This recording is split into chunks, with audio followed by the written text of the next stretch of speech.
Hello again. Okay, so part frickin' 2 of basic form and stances. Now, you'll notice I'm sitting, so don't be a wise ass and think that just because I'm sitting, I can't teach you about how to protect your fucking self. Now, the key to a good defensive stance, as I was saying earlier, your center line, right? Now, when you keep that narrow, usually by turning yourself in relation to your opponent, your hands are again another key point of your defense. Now, how you use them is your choice. You could just block with them. You can also redirect strikes inwards, outwards. That's much farther along than what we're talking about right now. But now whatever leg you're leading with, like say I'm fighting you right-handed, my right leg, that's my lead.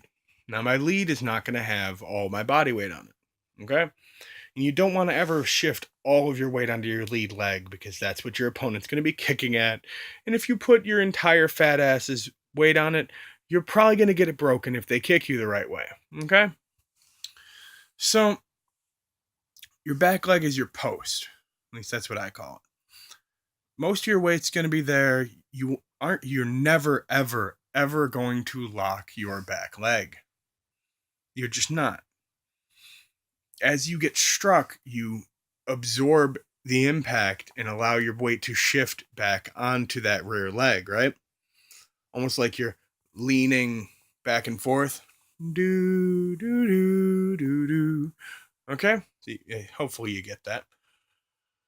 But as you're struck, you're supposed to allow your body to absorb the impact and then move either around it or with it or through it, whatever, depending on how you were struck and how you're moving and whether you're advancing or retreating, so on and so forth. But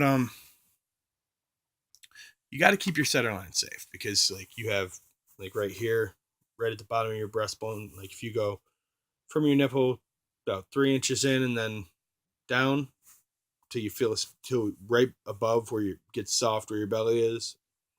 Yeah, that's your solar plexus. That's the heart of your center line. You take a solid heel to that, it's gonna crack your rib cage. Or a solid punch might break a rib, puncture a lung. You don't want to die, right? Okay. So just listen to me. All right.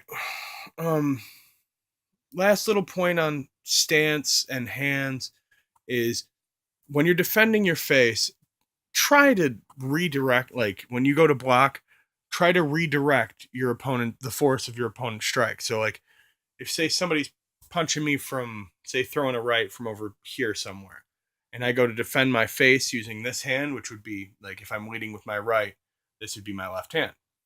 Well, my left is going to come kind of like a little circle and out as I defend. Not hard, not far, because I don't want to put my arm out here and give it to my enemy, right? But just deflection is a lot easier than just absorption, okay? It's easier to redirect a little bit of energy than to take it all into yourself and probably take a lot more damage than you would otherwise. But that is basics on center line and well, stance. It's not complicated. It's really, really not. Just stay mobile. Remember that when you're absorbing a strike, that your post is where your weight's going, not your lead leg. We'll get into discussions of more advanced work with stances and shifting